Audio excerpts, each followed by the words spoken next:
For a long time now, I've been thinking about what the Conservative Party was meant to be, and why so many people who once believed it have finally turned their backs. This wasn't just one bad election or one bad leader. It was a result of a long breach of trust over decades. The Conservative Party was founded on serious ideas: duty, nationhood, stability and personal responsibility. It believed the country was more than just an economy or a marketplace. It existed to protect the institutions that hold people together: family, community, faith, law and borders. Edmund Burke described society as a contract between the living, the dead and the unborn, and that used to mean something. But somewhere along the way, that conservatism was abandoned. And what replaced it wasn't a stronger version of those principles, but something entirely different.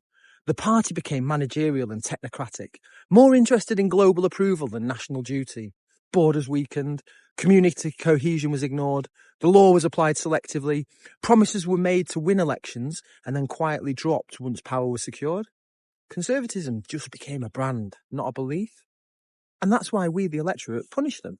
Not because suddenly people became left-wing, and not because they hate this country, but because they know when they've been lied to.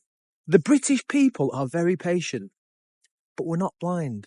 And this wasn't a rejection of Britain. It was a rejection of a party which forgot Britain. Trust was broken, and once trust is broken, it is almost impossible to repair. Not with rebrands, slogans or new faces repeating the same empty lines. And this is why we need to be very cautious about all these Conservative MPs suddenly switching to reform and presenting themselves as converts. Loyalty matters. Integrity matters. You don't get to steer the ship into the rocks and then claim credibility at the last minute by jumping into a lifeboat. History teaches this. When Italy switched sides late in the Second World War, they weren't welcome as trusted allies. They were viewed with suspicion, not out of bitterness, but out of realism. Switching sides when the wind changes doesn't prove conviction. It proves self-preservation. Reform, if it's serious, cannot become a refuge for all of these failed Conservatives, regardless of the fact that it says it needs experience in its ranks. But that doesn't mean that there's no hope for renewal. Kemi Badenoch, she's got real strengths: intelligent, direct, understands that culture matters, and she's willing to challenge orthodoxies, those that others are too afraid to touch. She could be a very strong leader for this country, but no one leader can fix a rotten structure alone. If any leader is surrounded by careerists, moral cowards, and people who see politics as a way to get on the gravy train rather than a calling to serve, they will be neutralised. Britain doesn't need just a new leader. It needs a moral clear-out. We need patriotic men and women with integrity, moral courage and a sense of service to the nation above all else. And that brings us to where we are right now.